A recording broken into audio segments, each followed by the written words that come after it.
Hi കൂട്ടുകാരെ, പുതിയൊരു വീഡിയോയിലേക്ക് എല്ലാവർക്കും സ്വാഗതം. അങ്ങനെ ഇനി വീട്ടിൽ വന്ന് കയറുകയാണ് കേട്ടോ. ഇവരാകെ അപമാനിതനായി ഇവിടെ കയറുകയാണ്. എല്ലാവരും ഒന്നടക്കം രഞ്ജിത്തിൻ്റെ കാര്യത്തിൽ ഒരു ചെറിയൊരു ക്ലൂ നന്ദിനി ഇട്ട് കൊടുത്തിരിക്കുകയാണ് കേട്ടോ. അതായത് രഞ്ജിത്ത് ഒരു ഫ്രോഡാണെന്നുള്ള സത്യം ചെറുതായി നന്ദിനി ഒന്ന് കാണിച്ചു കൊടുത്തു. പക്ഷേ ഇത് സൂര്യയ്ക്ക് പണ്ടേ അറിയായിരുന്നു. അതുകൊണ്ട് തന്നെ സൂര്യ അത് ആദ്യം മുതൽ തുടക്കത്തിൽ തന്നെ പറയുന്നുണ്ട്. പിന്നീട് വീട്ടിൽ വന്ന് കയറിയ ഹരിതയെ ഇട്ട് ചൂടാക്കുകയാണ് ഈ പറയുന്ന സൂര്യ. അങ്ങനെ സൂര്യ ഹരിതയോട് പറയുന്നുണ്ട്, ഹെടി നീ സ്റ്റാറ്റസ് അന്തസ് എന്നൊക്കെ പറയുന്നവരുടെ ആ ഉയരങ്ങളിൽ അവരേക്കാൾ വലിയ ഉയരങ്ങളിലോട്ട് ഞാൻ എൻ്റെ നന്ദിനിയെ എത്തിക്കൂടി എന്ന് പറഞ്ഞിട്ട് തൻ്റെ ഷോൾഡർ കൊണ്ട് ഹരിതയെ ആ കോണിയുടെ സ്റ്റെപ്പ് കയറുന്നോട്ടായിരിക്കൂട്ട ഹരിത നിൽക്കുക. അപ്പോൾ അവളെ സൂര്യയുടെ ആ ഒരു കോണിയുടെ സ്റ്റെപ്പ് കയറുന്ന ആ സമയം ഒരു തട്ടങ്ങ് തട്ടിയിട്ട് സൂര്യ നന്ദിനിയെ കെട്ടിപ്പിടിച്ച് കൊണ്ടുപോവുകയാണ് കേട്ടോ. ഇതേ സമയം ഹരിതയ്ക്ക് വലിയ ദേഷ്യമാണ്. പിന്നീട് പത്മ തൻ്റെ ഏട്ടനെയും കൊണ്ടുപോകാൻ റൂമിലോട്ട് പോകാമെന്ന് പറഞ്ഞിട്ട് തൻ്റെ ഏട്ടനെയും കൊണ്ടുപോയിരിക്കുന്നു കേട്ടോ. ഈ സമയം ഹരിതയാണെങ്കിലോ ഇങ്ങനെ ദേഷ്യം ഇങ്ങനെ പകച്ച് കയറുകയാണ്. സൂര്യക്ക് തിരിച്ചടി കൊടുക്കണം. ആ നന്ദിനി എന്ന് പറയുന്ന ആ വേലക്കാരി ഇത്രമാത്രം എൻ്റെ ഏട്ടനെ അപമാനിച്ചെങ്കിൽ വെറുതെ വിടില്ല, അവളെ എനിക്ക് കൊല്ലണം എന്നുള്ള മനോഭാവമാവുകയാണ് കേട്ടോ. അങ്ങനെ ഹരിത ഇങ്ങനെ പതിയെ പതിയെ മുകളിലോട്ട് ഇങ്ങനെ കയറിപ്പോവുകയാണ്. ഇതിനിടയ്ക്ക് ഇന്ദ്രജയുടെ അടുത്ത് ചെല്ലുമ്പോൾ ഇന്ദ്രജ തൻ്റെ അമ്മയോട് പൊട്ടിക്കരയാണ്. ഈ പറയുന്ന നന്ദിനിയെക്കുറിച്ച് കുത്തുവാക്കുകൾ പറയുമ്പോൾ ഉടൻ തന്നെ ആ വാക്കുകളൊന്നും കേൾക്കാൻ നിൽക്കത്തില്ല കേട്ടോ. ഇന്ദ്രജ അങ്ങ് നിന്ന് തിരികെയാണ്. മതിയമ്മേ പേടിയാവുന്ന നിർത്ത് എന്ന് പറയുന്നുണ്ടല്ലോ. അങ്ങനെ പിന്നീട് ഇന്ദ്രജ പൊട്ടിക്കരയാണ്. അമ്മ അവിടെ സംഭവിച്ചത് എന്നെയാണ് ഒരാൾ കയറി പിടിച്ചിരിക്കുന്നത്, അല്ലാതെയും കണ്ട് നന്ദിനിയല്ല. അപ്പോൾ അവളെന്തിനാ കരഞ്ഞത് അതൊന്നും എനിക്കറിയത്തില്ല.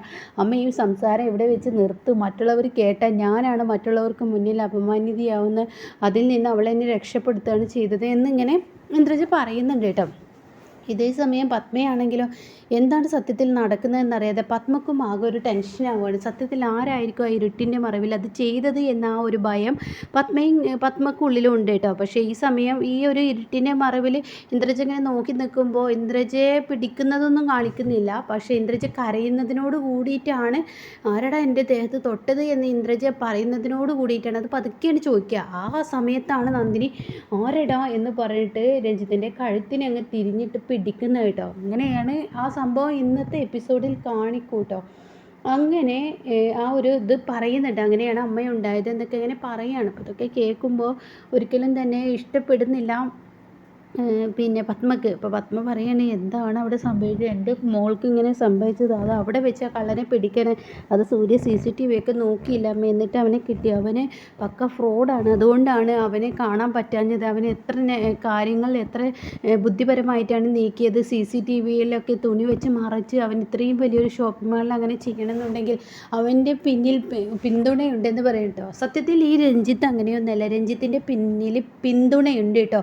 നമ്മളെല്ലാവരും ചോദിക്കുന്നത് പോലെ അമേരിക്കയിൽ വന്ന് ഇന്നിറങ്ങിയ ആ ആൾക്ക് എങ്ങനെ ഒരു വലിയൊരു ഷോപ്പിംഗ് മാളിൽ പോയിട്ട് ഇങ്ങനെ ചെയ്യാൻ കഴിയുന്നു എന്നുള്ളതിനുള്ള മറുപടി ഇനി വരും എപ്പിസോഡുകളിൽ നമുക്ക് കാണാൻ പറ്റും കേട്ടോ. രഞ്ജിത്തിന് പുറത്ത് അതിൻ്റേതായ ആളുകളുണ്ട് കേട്ടോ. രഞ്ജിത്ത് ചില്ലറക്കാരനല്ല എന്നുള്ള സത്യം ഇനി വെളിയിൽ വരികയാണ്.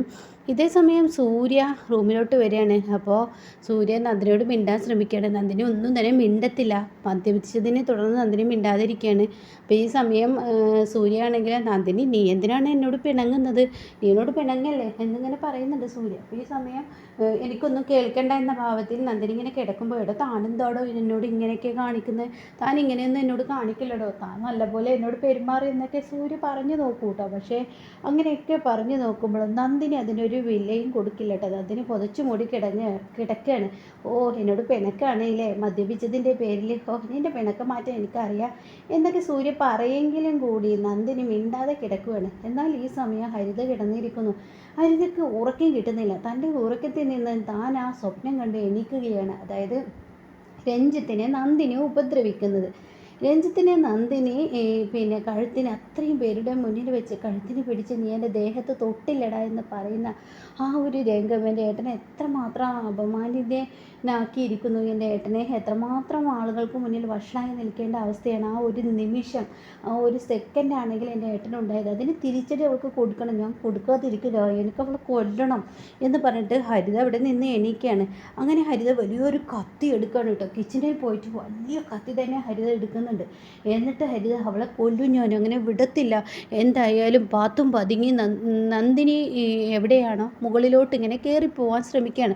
4 പുറവും നോക്കുന്നുണ്ട്, ആരെങ്കിലും അവിടെ ഉണ്ടോ എന്ന് നോക്കുന്നുണ്ട്. അങ്ങനെ ഈ ഒരു പിന്നെന്താണ് കോണിയുടെ സ്റ്റെപ്പിലോട്ട് കയറുമ്പോൾ അവരുടെ ആ ഫോട്ടോ ഉണ്ടല്ലോ, നന്ദിനിയും സൂര്യയും ഒരുമിച്ചുള്ള ആ ഫോട്ടോ, അത് ഹരിതയ്ക്ക് മുന്നിൽ അങ്ങ് കാണാണ്. ഇതോടുകൂടി ഹരിത, എടി നീ എൻ്റെ ഏട്ടനെ എല്ലാവർക്കും മുന്നിൽ കളിയാക്കിയില്ലേ, നിന്നെ കാണുന്നത് തന്നെ എനിക്ക് ദേഷ്യമാണ്, നിൻ്റെ കണ്ണുകളിലോട്ട് ഫോട്ടോയിലൂടെ ആണെങ്കിൽ നോക്കുന്നത് തന്നെ എനിക്ക് അറപ്പും വെറുപ്പുമാണ്. എടി ഞാൻ നിന്നെ വെറുതെ വിടില്ല, ഈ ഹരിത ആരാണെന്ന് നിനക്ക് നന്നായി അറിയില്ല. എൻ്റെ ഏട്ടനെ അത്ര പേരുടെയും മുന്നിൽ വെച്ച് നിനക്ക് കഴുത്തിന് പിടിക്കാൻ എങ്ങനെ ധൈര്യം വന്നോടി, എന്നാൽ നീ ആരാണ് ഹരിത ഇപ്പോൾ അറിയുമെന്ന് പറഞ്ഞിട്ട് ആ കത്തിക്കൊണ്ട് നന്ദിനിയുടെ കയ്യിലോട്ട് അങ്ങ് കുത്താണ്. പിന്നീട് കണ്ണിലോട്ട്, എടി നീ ഇഞ്ചിഞ്ചായി ഇതുപോലെ ഞാൻ നിന്നെ കൊല്ലും, അത് നോക്കിക്കോ, ഈ ഹരിതയോടാണ് നീ കളിച്ചിരിക്കുന്നത്, ഹരിതയുടെ കുടുംബത്തെ അപമാനിക്കാനായിട്ട് അത്രയും വലിയ ധൈര്യം എനിക്ക് എവിടുന്ന് കിട്ടിയടി, നിന്നെ ഞാൻ വെറുതെ വിടത്തില്ലടി എന്ന് പറഞ്ഞിട്ട് വീണ്ടും വീണ്ടും ഹരിത അങ്ങനെ ആ ഫോട്ടോയിൽ കുത്തിക്കൊണ്ടിരിക്കുകയാണ് കേട്ടോ. അപ്പോൾ ആദ്യം അതിൻ്റെ ഗ്ലാസ്സുകളൊക്കെ ചിന്നി ചിതറി ഉടയുന്നുണ്ട്. അപ്പോൾ ഹരിതയാണെങ്കിൽ 4 പുറം നോക്കുകയാണ്, ആരെങ്കിലും അറിയുന്നുണ്ടെന്ന്. പക്ഷേ ആരും തന്നെ അറിയത്തില്ല.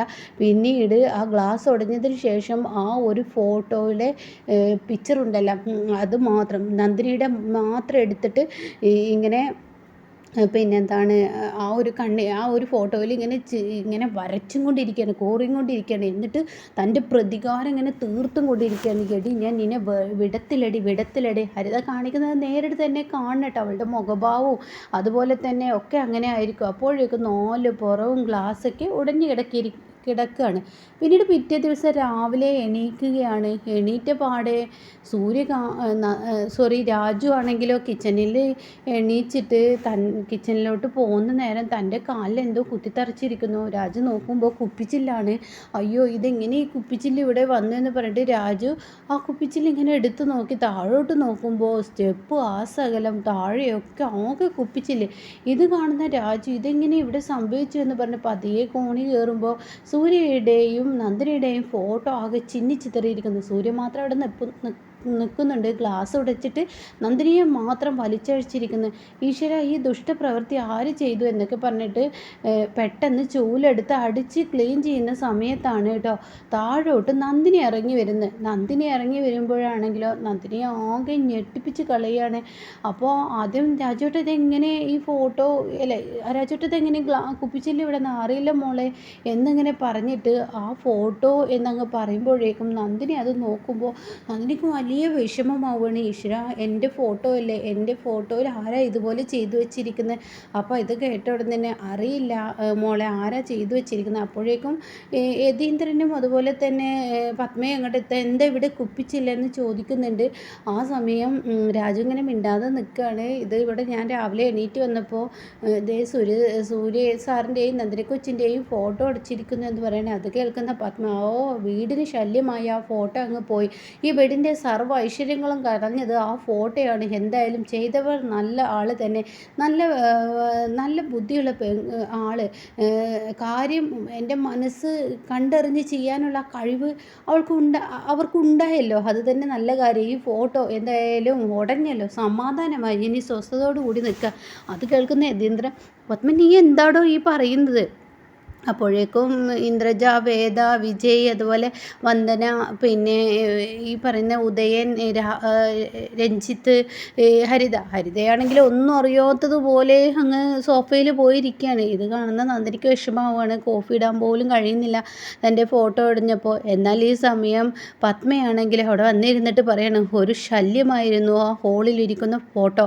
അങ്ങോട്ടും ഇങ്ങോട്ടും കയറുമ്പോൾ കാണാൻ പാടില്ലാത്ത ഒരു ഇനത്തിനെ കാണുന്നത് പോലെ ഒരു വീടിൻ്റെ സർവ്വ ഐശ്വര്യങ്ങളും പോകുന്ന ഒരു ശകുനം മുടക്കിയായിരുന്നു ആ ഫോട്ടോയിലുള്ളത്. അപ്പോൾ അതുകൊണ്ട് തന്നെ അതവിടെ നിന്ന് പോയപ്പോൾ അതവിടെ ഇങ്ങനെ കീറിയിട്ടപ്പോൾ ആ ചെയ്തവർക്ക് എത്ര നന്ദി പറഞ്ഞാലും മതിയാവില്ല എന്നൊക്കെ പറയുമ്പോൾ നന്ദിനി പൊട്ടിക്കരയാണ് കേട്ടോ. നന്ദിനിക്ക് ഭയങ്കര വിഷമമാണ്, തൻ്റെ മുഖം വികൃതമാക്കി വെച്ചിരിക്കുകയാണ് ആ ഫോട്ടോയിൽ.